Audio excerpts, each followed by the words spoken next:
श्री महाप्रज्ञ गुरवे नमः। जिसके सांसों में रहता है शाश्वत शांति का स्पंदन, उस महाप्रज्ञ को वंदन, उस महाप्रज्ञ को वंदन। सत्य अहिंसा अनेकांत को अर्पित जिसका तन मन, उस महाप्रज्ञ को वंदन, उस महाप्रज्ञ को वंदन। जिसके सांसों में रहता है शाश्वत शांति का स्पंदन, उस महाप्रज्ञ को वंदन, उस महाप्रज्ञ को वंदन।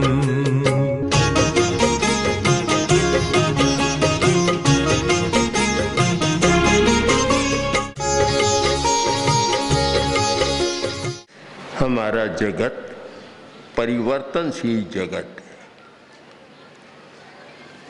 सब कुछ बदलता है,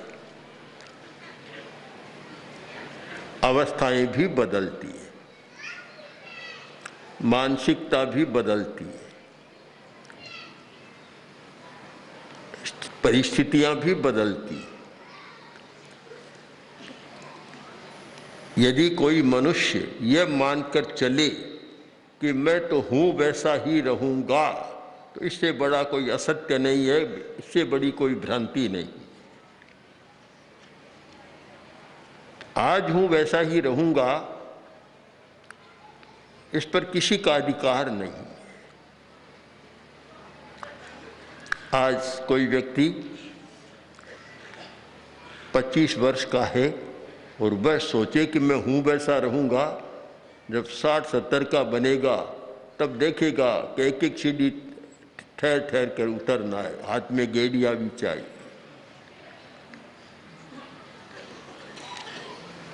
वह स्वयं निर्णय कर ले कि वैसा नहीं रहूंगा। जब 30-40 वर्ष का था और सारा काम काज व्यापार करता था, सब पर अधिकार था, अब 70 वर्ष का हो गया, काम बेटे करने लग गए और व्यापार का अधिकार उनके हाथ में आ गया, तो वे कैसे सोच सकता है कि मैं 40 वर्ष का हूँ, सारा मेरे अधिकार में है और 70-80 वर्ष में मेरे अधिकार में ही रहेगा। ये सोच नहीं सकता, नहीं सोचना चाहिए। परिवर्तनशील जगत की परिवर्तित होती हुई व्यवस्थाओं, परिस्थितियों और शारीरिक और मानसिक संरचनाओं के मध्य कोई व्यक्ति यह सोच ले कि यह सब कुछ ऐसा ही रहेगा, तो फिर आप स्वयं निर्णय कर लें कि वह कितना सत्य है और कितना असत्य, कितनी यथार्थ है और कितनी भ्रांति है। मेरा मानना है कि भविष्य दर्शन हर व्यक्ति को करना चाहिए। प्रतिदिन का करे तो बहुत कठिन बात है कि कल क्या होगा, बहुत कठिन बात होती है, पर अगले वर्ष में क्या होगा ये तो होना चाहिए। और यह भी कोई न करे तो 60 वर्ष बाद क्या होगा, 70 वर्ष बाद क्या होगा, 80 वर्ष बाद क्या होगा, यह अवश्य करना चाहिए। क्योंकि उस अवस्था में स्वयं की शक्तियां भी कम हो जाती है, अपेक्षा भी बढ़ जाती है, सापेक्षता बहुत बढ़ती है, दूसरों पर निर्भर रहने की बात भी बनती है। एक प्रकार से जाने अनजाने परावलंबन की स्थिति भी आती है। उस समय कैसा हो, क्या हो, शायद यह तो नहीं सोच सकते कि उस समय भी मेरी शरीर की शक्ति ऐसी ही रहे जो आज 40 वर्ष में है। कोई विशेष प्रयोग करे तो हो भी सकता है, पर एक सामान्य बात हम नहीं मान सकते इसको। उसमें शारीरिक स्थिति में तो अंतर आएगा, किंतु मानसिक स्थिति और भावात्मक स्थिति वह और अधिक अच्छी रहनी चाहिए। यह हमारे भविष्य दर्शन का एक विषय है। और शारीरिक स्थिति में भी कुछ हमें सोचना चाहिए। हम पहले शारीरिक स्वास्थ्य से लें कि जो व्यक्ति 40 वर्ष तक या 40 वर्ष के बाद 50 वर्ष तक अपने स्वास्थ्य का ध्यान रखता है तो फिर भविष्य में भी उतनी कठिनाई नहीं होती। और स्वास्थ्य का ध्यान जो रखता है वह 2-3 बातों पर ध्यान देगा। पहला ध्यान होगा आहार कैसा हो। आहार कैसा हो? ऐसा आहार न हो कि जो जल्दी बूढ़ापा लाए, शक्तियों को कम करे। आहार दोनों प्रकार का हो सकता है। एक आहार यह है जो बूढ़ापे की गति को धीमा करता है, जल्दी नहीं आने देता। और एक प्रकार का आहार वह है कि बूढ़ापे को बुलाता है। तो यह निर्णय करना चाहिए कि मेरा आहार कौन सा है, बुढ़ापे को धीमी गति देने वाला है या बुढ़ापे को बुलाने वाला है। बहुत ज़्यादा मात्रा में खाएगा तो ये जो फ्री रेडिकल, कुछ ऐसे आहार के परमाणु हैं जो नियम को नहीं मानते, फ्री रहते, और वे उन लोगों के ज़्यादा होते हैं तो ज़्यादा खाते हैं। वे परमाणु शरीर को बहुत जल्दी विकृत बनाते हैं, बुढ़ापे को लाते हैं। पहला ध्यान है कि आहार कितना संयत और सीमित हो। और जहाँ तक मैंने अनुभव किया है, मैं उपवास की अपेक्षा ऊनोदरी को ज़्यादा महत्व देता हूँ।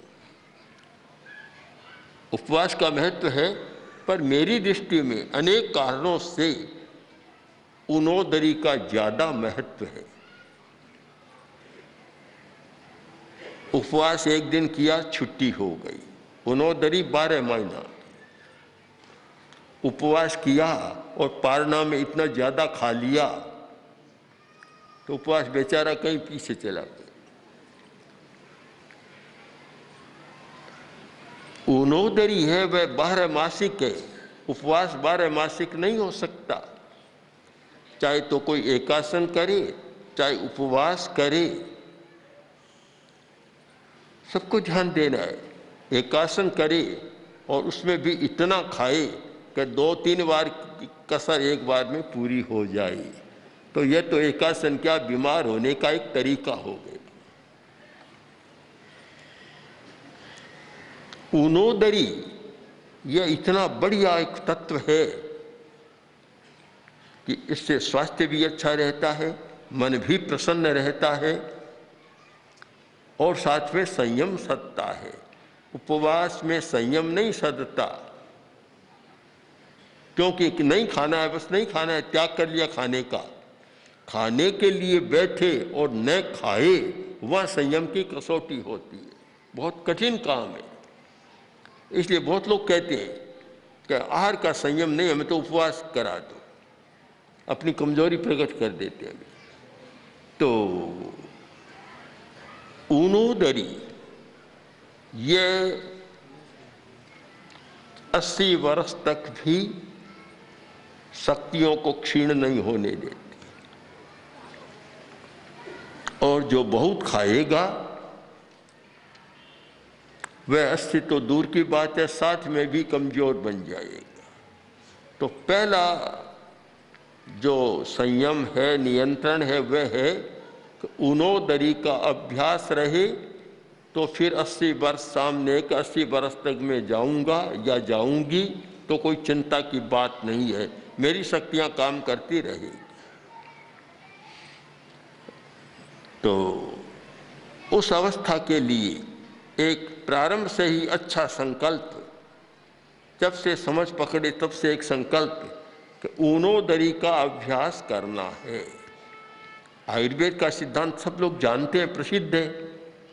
ऊनोदरी और आयुर्वेद का जो आहार का विवेक एक ही बात है।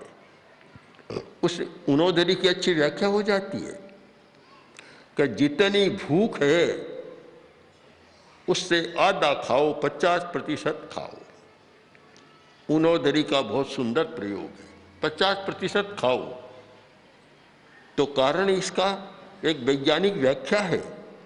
कारण कि खाने के बाद वायु बनेगी, और पेट भरकर पूरा खा लिया तो फिर वायु को अवकाश नहीं, तब कहते हैं कि पेट फटता है, आंतें फट रही है, अफारा आ रहा है।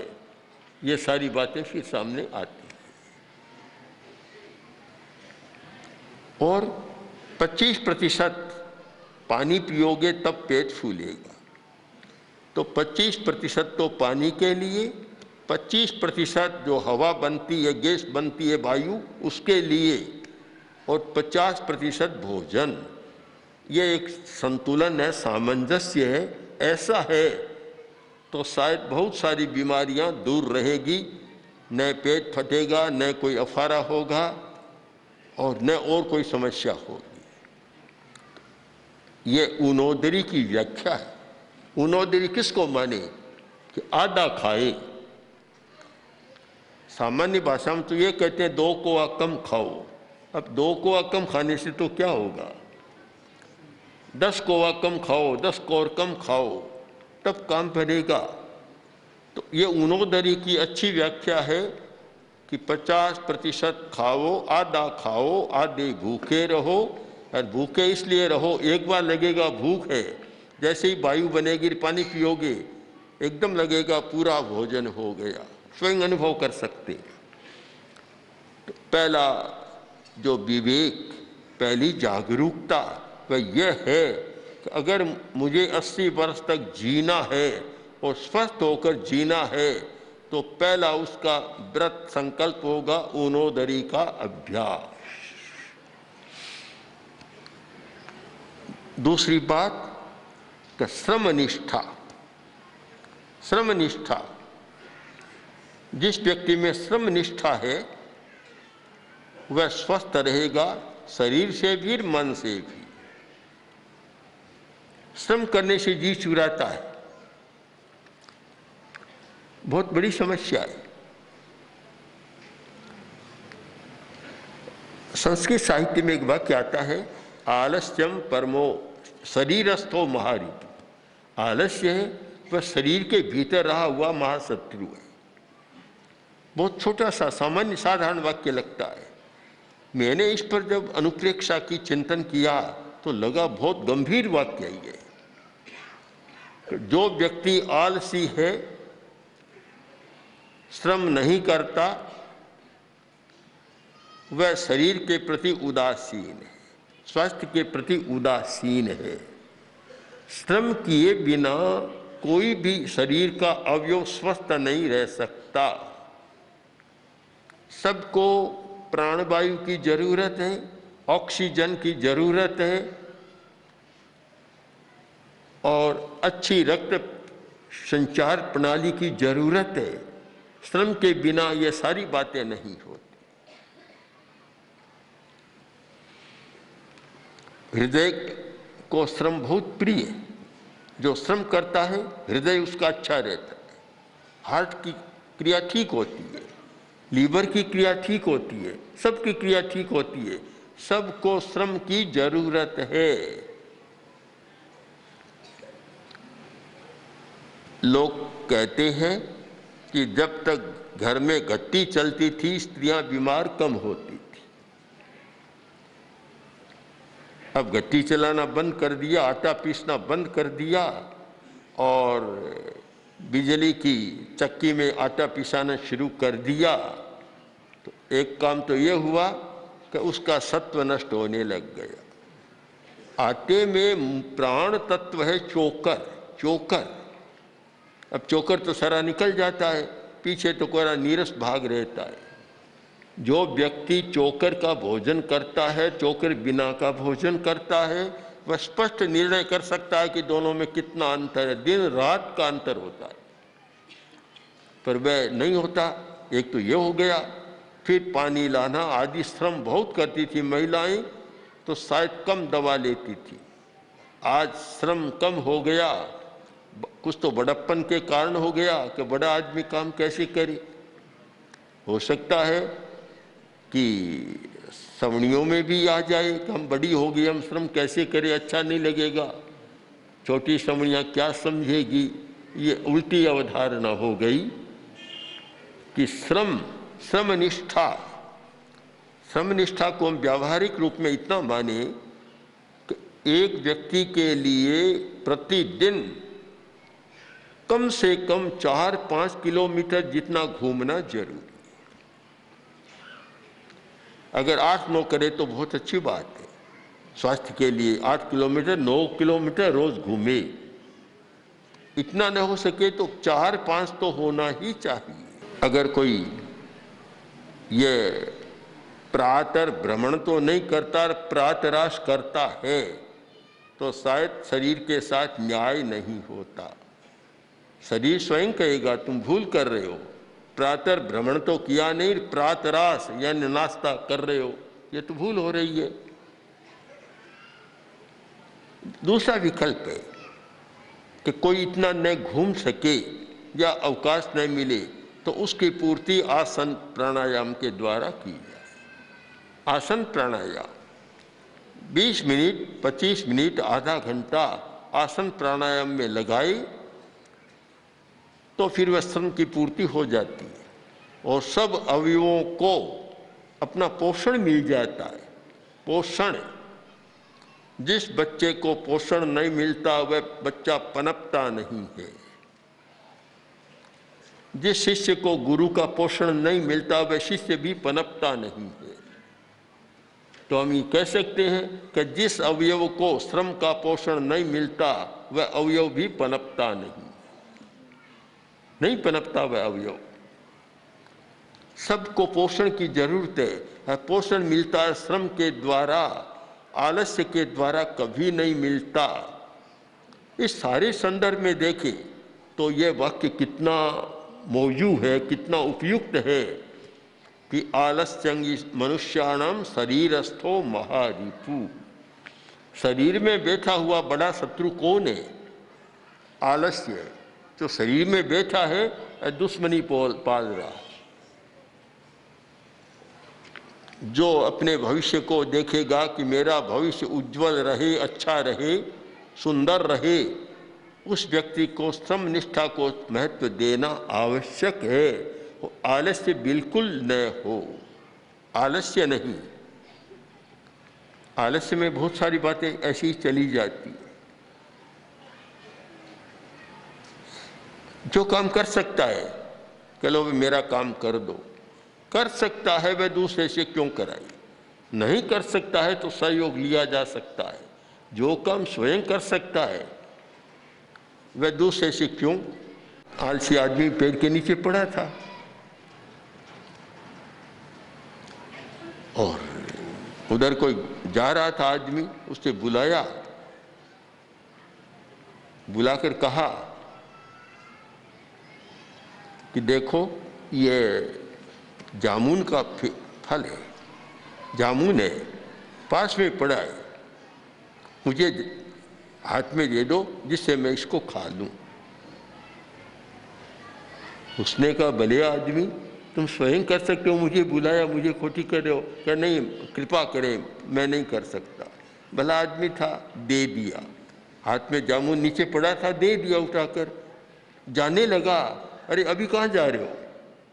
क्या जामुन दे दिया? नहीं नहीं, मेरे मुंह से गुठली कौन निकालेगी, अभी कहाँ जा रहे हो? इस प्रकार की जो एक आलसी मनोवृत्ति होती है कि जहाँ अपने शरीर के अवयवों का भी उपयोग नहीं करता, कोई काम नहीं करता, वह व्यक्ति न शरीर से स्वस्थ रहता और न मन से स्वस्थ हो सकता। तो श्रम शरीर के लिए जरूरी और शरीर के लिए जरूरी, इसका मतलब मन के लिए भी जरूरी। जब श्रम ठीक नहीं है, रक्त संचार ठीक नहीं है, अवयव ठीक नहीं है, तो मन तो उन पर निर्भर रहने वाला है, वह स्वस्थ कैसे रहेगा? न शरीर स्वस्थ, न तन स्वस्थ, न मन स्वस्थ। हमारा गहरा संस्कार हो जाए, श्रम निष्ठा पैदा हो जाए, जो भविष्य का दर्शन करें। पहला सूत्र ऊनोदरी का अभ्यास, दूसरा है कि दिन में 4-5 किलोमीटर तक घूमने का अभ्यास। जो नहीं कर सके उनके लिए आधा घंटा पौन घंटा आसन प्राणायाम का अभ्यास। जो समर्थ है, समय है, उन्हें तो घूमना और ये दोनों ही करने चाहिए। जो समर्थ नहीं है, नहीं कर सकते, उनको ये करना चाहिए। कुछ नए व्यायाम भी जुड़े हैं। साइकिल चलाने का जो अभ्यास है, ये घूमने की पूर्ति करने वाला अभ्यास है कि लेटकर साइकिल चलाता है, साइकिल की मुद्रा में वह अपना करता रहता है। तो जो नहीं चल सकता 10 मिनट ऐसा करे तो वह काम पूरा हो जाएगा। ये विकल्प खोजे हम। तो श्रम निष्ठा। तीसरा है व्यवहार। व्यवहार, साथ में रहना है और साथ में रहते हुए सबके साथ अच्छे संबंध और अच्छा व्यवहार।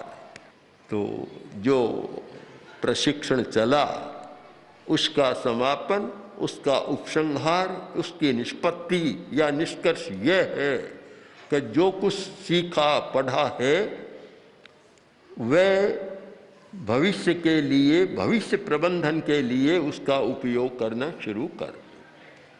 तो एक अच्छा भविष्य का प्रबंधन होगा, भविष्य उज्जवल होगा, सुंदर होगा। और मन में वह गुरुदेव का एक वाक्य दोहराते रहो। संघ के लिए कहा था गुरुदेव ने, पर हर व्यक्ति का भी अधिकार है, हर व्यक्ति दोहरा सकता है कि शुभ भविष्य है सामने, मेरे सामने शुभ भविष्य है।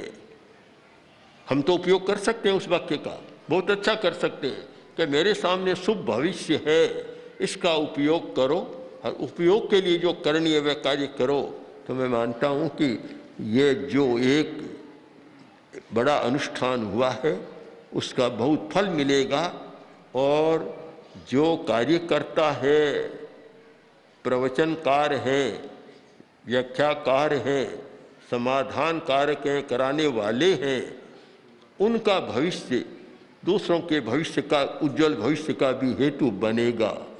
इसलिए ये समायोजन संपन्नता के साथ, इसकी संपन्नता के साथ एक संकल्प लेना है।